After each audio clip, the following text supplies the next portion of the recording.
पोषण पंधरवड्याअंतर्गत वाशिम जिल्ह्यातील काटा गावात अंगणवाडी केंद्राच्या माध्यमातून गर्भवती स्त्रिया, नवमाता आणि बालकांसाठी पोषण प्रदर्शनाचं आयोजन करण्यात आलं होतं।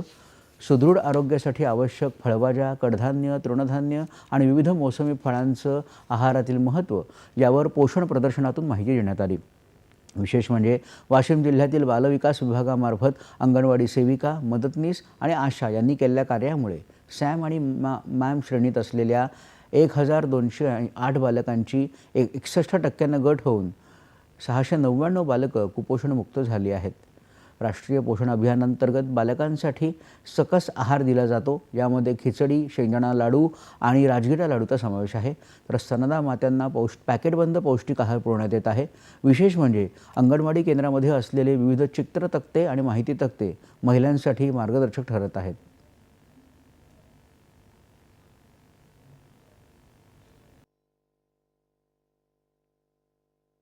पोषण माझ्या मुलाचं वजन पहिले खूप कमी होतं।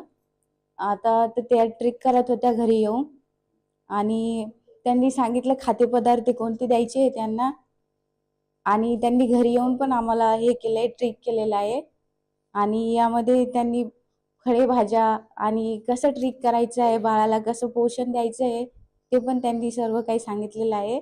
यामध्ये विविध अंगणवाडी केंद्रांमध्ये विविध उपक्रम हाती घेण्यात आले। जसं केंद्र शासनाने ठरवून दिले होते की 1000 दिवस बाळाचे popularisation of beneficiaries module in Poshan tracker, management of malnutrition through camp module आणि healthy lifestyle to address obesity in children या 4 थीम व्यतिरिक्त आपण पोषण भी, पढाई भी आणि विविध जे थीम आहेत ते आपण अंगणवाडी केंद्रांमध्ये या 15 दिवसामध्ये सर्व लाभार्थ्यांना 0 ते 6 वर्ष वयोगटाचे गरोदर माता, स्तनदा माता आणि किशोरवयीन मुली त्यांच्या थीम जे थीम येतात त्या थीमनुसार अंगणवाडी ताईंनी त्यांना मार्गदर्शन केलेलं आहे।